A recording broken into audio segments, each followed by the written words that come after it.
ಮಹೋತ್ಸವವನ್ನು ಹಾಗೆಯೇ ಇಡೀ ವರ್ಷ ಪೂರ್ತಿ ಸಾಂಸ್ಕೃತಿಕ ಸ್ಪರ್ಧೆಗಳಲ್ಲಿ, ಕ್ರೀಡಾ ಸ್ಪರ್ಧೆಗಳಲ್ಲಿ NSS ವಾಲಂಟಿಯರ್ಸ್ ಆಗಿ, NCC ಕೆಡೆಟ್ಸ್ ಆಗಿ, scouts and guides, rovers and rangers ಆಗಿ ಬೇರೆ ಬೇರೆ ಎಕ್ಸ್ಟ್ರಾ ಕರಿಕ್ಯುಲರ್ ಆ್ಯಕ್ಟಿವಿಟೀಸಲ್ಲಿ ವಿಶೇಷ ಸಾಧನೆಯನ್ನು ಮಾಡಿ ವಿಶೇಷ ಬಹುಮಾನಗಳನ್ನು ಪಡ್ಕೊಂಡು ಬಂದಂಥ ವಿದ್ಯಾರ್ಥಿಗಳಿಗೆ ಸಮಾರೋಪ ಸಮಾರಂಭ ಆಚರಣೆ ಮಾಡ್ತಾ ಇದ್ದೇವೆ. ಈ ಒಂದು ವಾರ್ಷಿಕೋತ್ಸವ ಸಮಾರಂಭಕ್ಕೆ ಗಣ್ಯರು ಆಗಮಿಸಿದ್ದಾರೆ. ಸೊ ಈ ಕಾರ್ಯಕ್ರಮದ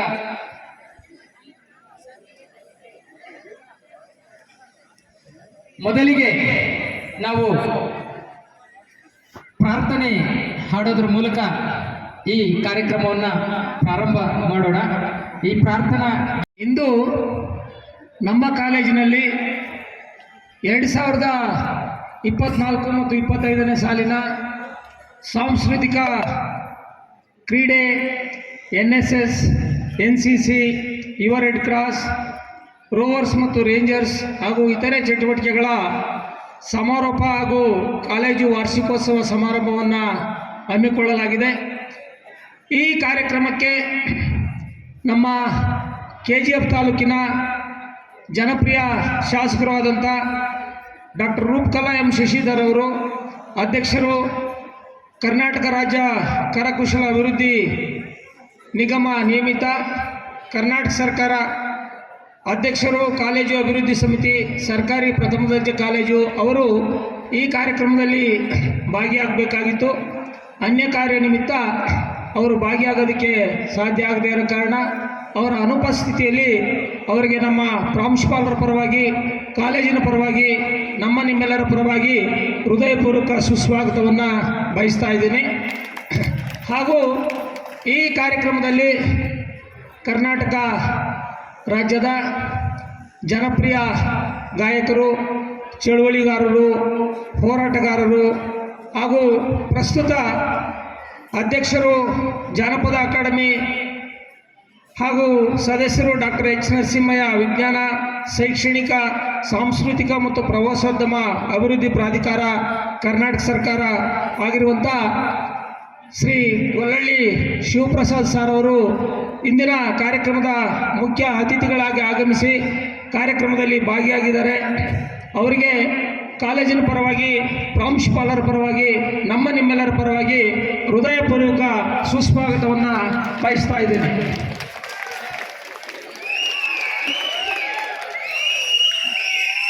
ಹಾಗೂ ಈ ಕಾರ್ಯಕ್ರಮದ ರೂವಾರಿಗಳು ನಮ್ಮ ಸರ್ಕಾರಿ ಪ್ರಥಮ ದರ್ಜೆ ಕಾಲೇಜು KGFನ ದಕ್ಷ, ಉತ್ಸಾಹಿ, ಕ್ರಿಯಾಶೀಲ ಪ್ರಾಂಶುಪಾಲರಾಗಿರುವಂಥ ನಿಮ್ಮ ಎಲ್ಲರ ನೆಚ್ಚಿನ ಪ್ರಾಂಶುಪಾಲರಾಗಿರುವಂಥ ಡಾಕ್ಟರ್ K. ನಾರಾಯಣ್ ಸರ್ ಅವರು ಇವತ್ತಿನ ಕಾರ್ಯಕ್ರಮದ ಅಧ್ಯಕ್ಷ ಸ್ಥಾನವನ್ನು ವಹಿಸಿ ವೇದಿಕೆಯಲ್ಲಿ ಆಸೀನರಾಗಿದ್ದಾರೆ. ಅವರಿಗೆ ನಿಮ್ಮೆಲ್ಲರ ಪರವಾಗಿ, ಕಾಲೇಜಿನ ಪರವಾಗಿ ಹೃದಯಪೂರ್ವಕ ಸುಸ್ವಾಗತವನ್ನು ಬಯಸ್ತಾ ಇದ್ದೇನೆ. ಹಾಗೂ ವೇದಿಕೆಯ ಮೇಲೆ ಆಸೀನರಾಗಿರುವಂಥ ನಮ್ಮ ಕಾಲೇಜಿನ ಸಾಂಸ್ಕೃತಿಕ ಚಟುವಟಿಕೆಗಳ ಸಂಚಾಲಕರು, ಇತಿಹಾಸ ವಿಭಾಗದ ಮುಖ್ಯಸ್ಥರು ಆಗಿರುವಂಥ ಡಾಕ್ಟರ್ ವೆಂಕಟೇಶ್ ಸರ್ ಅವರಿಗೆ ನಿಮ್ಮೆಲ್ಲರ ಪರವಾಗಿ ಹೃದಯಪೂರ್ವಕ ಸುಸ್ವಾಗತವನ್ನು ಬಯಸ್ತಾ ಇದ್ದೇನೆ. ಹಾಗೂ ಈ ಕಾರ್ಯಕ್ರಮದಲ್ಲಿ ಭಾಗಿಯಾಗಿರುವಂಥ ಕನ್ನಡ ವಿಭಾಗದ ಮುಖ್ಯಸ್ಥರು ಆಗಿರುವಂಥ ಶ್ರೀನಿವಾಸ ಮೂರ್ತಿ ಸರ್ ಅವರಿಗೂ ನಾನು ಹೃದಯಪೂರ್ವಕ ಸುಸ್ವಾಗತವನ್ನು ಬಯಸ್ತಾ ಇದ್ದೇನೆ. ಹಾಗೂ ಈ ಕಾರ್ಯಕ್ರಮದಲ್ಲಿ ನಮ್ಮ ಮನೋವಿಜ್ಞಾನ ವಿಭಾಗದ ಮುಖ್ಯಸ್ಥರಾಗಿರುವಂಥ ಡಾಕ್ಟರ್ ವೇಣುಗೋಪಾಲ್ ಸರ್ ಅವರು ಇದ್ದಾರೆ. ಅವ್ರಿಗೂ ಸಹ ನಿಮ್ಮೆಲ್ಲರ ಪರವಾಗಿ ಹೃದಯಪೂರ್ವಕ ಸುಸ್ವಾಗತವನ್ನು ಬಯಸ್ತಾ ಇದ್ದೇನೆ. ಹಾಗೂ ನಮ್ಮ ಕಾಲೇಜಿನ ಗ್ರಂಥಪಾಲಕರು, ಜ್ಞಾನಪಾಲಕರು ಆಗಿರುವಂಥ ಬಾಬು ಪ್ರಸಾದ್ ಸರ್ ಅವರು ಸಹ ವೇದಿಕೆ ಮೇಲೆ ಆಸೀನರಾಗಿದ್ದಾರೆ. ಅವರಿಗೂ ಸಹ ನಿಮ್ಮೆಲ್ಲರ ಪರವಾಗಿ ಹೃದಯಪೂರ್ವಕ ಸುಸ್ವಾಗತವನ್ನು ಬಯಸ್ತಾ ಇದ್ದೇನೆ. ಹಾಗೂ ನಮ್ಮ ಕಾಲೇಜಿನ ಕಂಪ್ಯೂಟರ್ ವಿಭಾಗದ ಮುಖ್ಯಸ್ಥರು ಆಗಿರುವಂಥ ನಮ್ಮ ಭಾಸ್ಕರ್ ಸರ್ ಅವರು ವೇದಿಕೆ ಮೇಲೆ ಆಸೀನರಾಗಿದ್ದಾರೆ. ಅವರಿಗೂ ಸಹ ಹೃದಯಪೂರ್ವಕ ಸುಸ್ವಾಗತವನ್ನು ಬಯಸ್ತಾ ಇದ್ದೇನೆ. ಹಾಗೂ ನಮ್ಮ ಕಾಲೇಜಿನ ಆಡಳಿತ ಕಚೇರಿಯ ವಿಭಾಗದ ಮುಖ್ಯಸ್ಥರು ಆಗಿರುವಂಥ ನಮ್ಮ ಸೂಪರಿಂಟೆಂಡೆಂಟ್ ಆಗಿರುವಂಥ ನಮ್ಮ ಶೇಷಾದ್ರಿ ಸರ್ ಅವರು ವೇದಿಕೆಗೆ ಆಸೀನರಾಗಿದ್ದಾರೆ. ಅವ್ರಿಗೂ ಸಹ ನಾನು ಹೃದಯಪೂರ್ವಕ ಸುಸ್ವಾಗತವನ್ನು ಬಯಸ್ತಾ ಇದ್ದೇನೆ. ಹಾಗೆ ವೇದಿಕೆಯಲ್ಲಿ ಆಸೀನರಾಗಿರುವಂಥ ಎಲ್ಲ ವಿಭಾಗಗಳ ಮುಖ್ಯಸ್ಥರು ಹಾಗೂ ಎಲ್ಲ ನನ್ನ ಸಹೋದ್ಯೋಗಿ ಮಿತ್ರರು ಹಾಗೂ ಕಾಲೇಜಿನ ಎಲ್ಲ ಸಿಬ್ಬಂದಿ ವರ್ಗದವರು ವೇದಿಕೆಯ ಮೇಲೆ ಮತ್ತು ವಾರ್ಷಿಕೋತ್ಸವ ಸಮಾರಂಭ ಹಾಗೆಯೇ ಪಠ್ಯೇತರ ಚಟುವಟಿಕೆಗಳಾಗಿರ್ತಕ್ಕಂಥ ಸಾಂಸ್ಕೃತಿಕ ಕ್ರೀಡೆ NSS NCC ರೆಡ್ ಕ್ರಾಸ್ ಈ ಎಲ್ಲ ಚಟುವಟಿಕೆಗಳ ಸಮಾರೋಪ ಸಮಾರಂಭವನ್ನು ಹಮ್ಮಿಕೊಂಡಿದ್ದೇವೆ. 2024-25ನೇ ಶೈಕ್ಷಣಿಕ ಸಾಲಿನಲ್ಲಿ ಈ ಪಠ್ಯೇತರ ಚಟುವಟಿಕೆಗಳ ಕಾರ್ಯಕ್ರಮಗಳ ಜೊತೆಗೆ ಶೈಕ್ಷಣಿಕ ಚಟುವಟಿಕೆಗಳನ್ನು ಕೂಡ ನಮ್ಮ ಕಾಲೇಜು ಯಶಸ್ವಿಯಾಗಿ ಮಾನ್ಯ ಪ್ರಾಂಶುಪಾಲರವರ ನಾಯಕತ್ವದಲ್ಲಿ ನಡೆಸಿಕೊಂಡು ಬರಲಾಗ್ತಾ ಇದೆ. ನಮ್ಮ ಕಾಲೇಜು 2007ನೇ ಇಸ್ವಿಯಲ್ಲಿ ಸುಮಾರು 150 ವಿದ್ಯಾರ್ಥಿಗಳೊಂದಿಗೆ ಪ್ರಾರಂಭ ಆಯಿತು. ಈ ಹೊಸ ಕಟ್ಟಡ ಇರಲಿಲ್ಲ. ಈ ಕಟ್ಟಡ BEO ಆಫೀಸ್ನಲ್ಲಿ ಪ್ರಾಥಮಿಕ ಶಾಲೆ ನಡೀತಾ ಇತ್ತು. ಆ ಪ್ರಾಥಮಿಕ ಶಾಲೆಯಲ್ಲಿ ಈ ಕಾಲೇಜು ಆರಂಭವಾಯಿತು.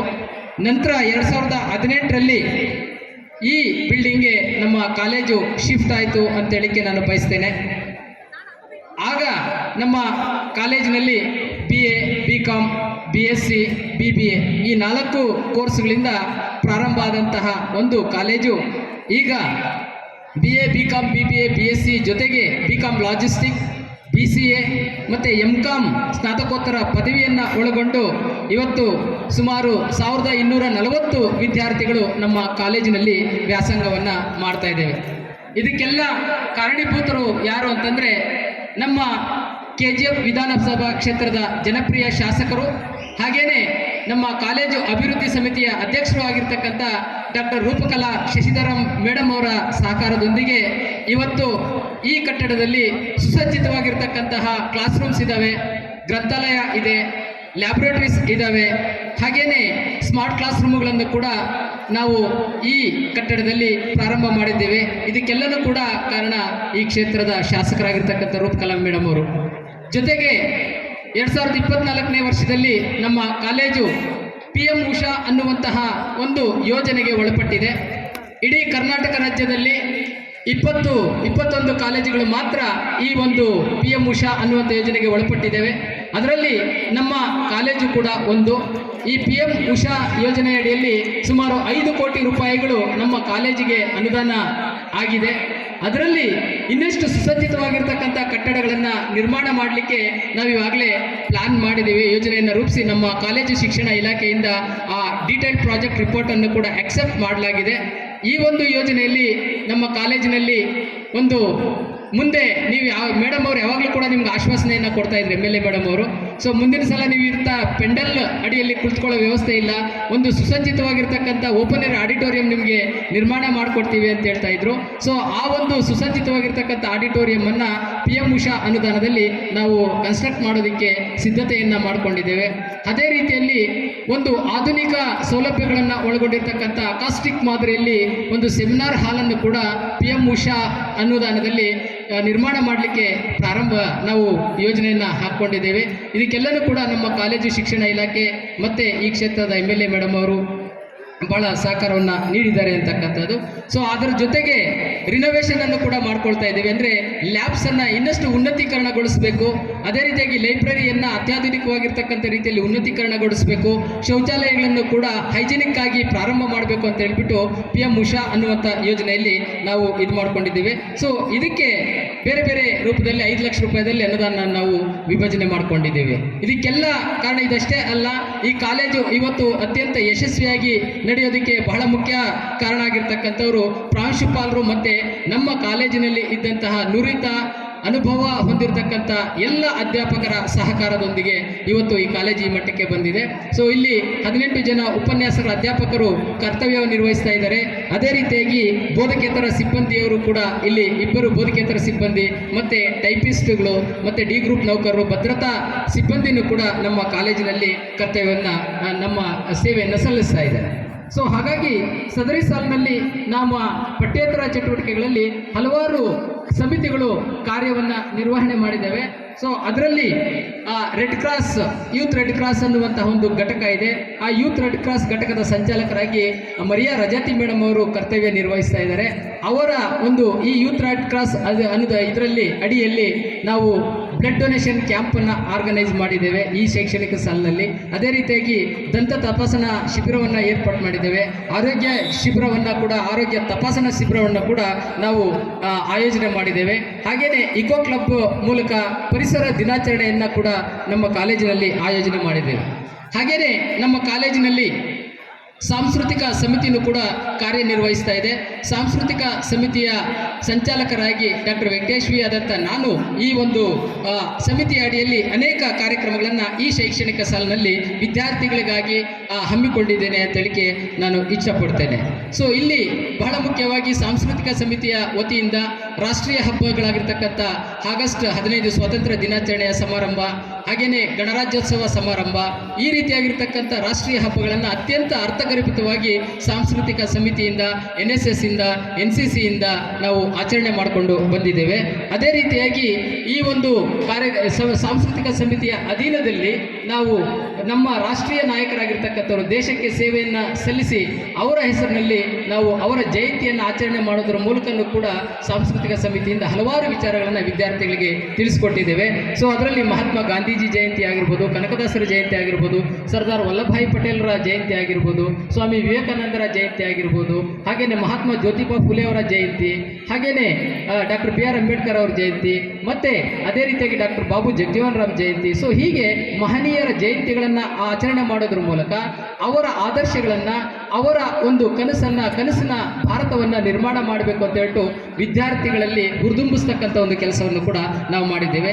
ಅದರಲ್ಲೂ ಕೂಡ ವಿಶೇಷವಾಗಿ ಇವತ್ತು ಸಂವಿಧಾನ ಬಹಳ ಮುಖ್ಯ. ನಮ್ಮ ದೇಶ ಇವತ್ತೇನಾದರೂ ಒಗ್ಗಟ್ಟಿನಿಂದ ಇದೆ, ಎಲ್ಲ ಧರ್ಮ, ಜಾತಿ, ಸಂಪ್ರದಾಯ ಎಲ್ಲವನ್ನು ಕೂಡ ಒಳಗೊಂಡಂತಹ ಒಂದು ಭದ್ರವಾಗಿರ್ತಕ್ಕಂಥ ಒಂದು ಬುನಾದಿಯನ್ನು ಹಾಕಿದೆ ಅಂತಂದರೆ ಅದಕ್ಕೆ ಸಂವಿಧಾನ ಬಹಳ ಮುಖ್ಯ ಕಾರಣ. ಸೊ ಹಾಗಾಗಿ ಈ ಸಂವಿಧಾನವನ್ನು ರಚನೆ ಮಾಡಿರ್ತಕ್ಕಂಥ ಡಾಕ್ಟರ್ BR ಅಂಬೇಡ್ಕರ್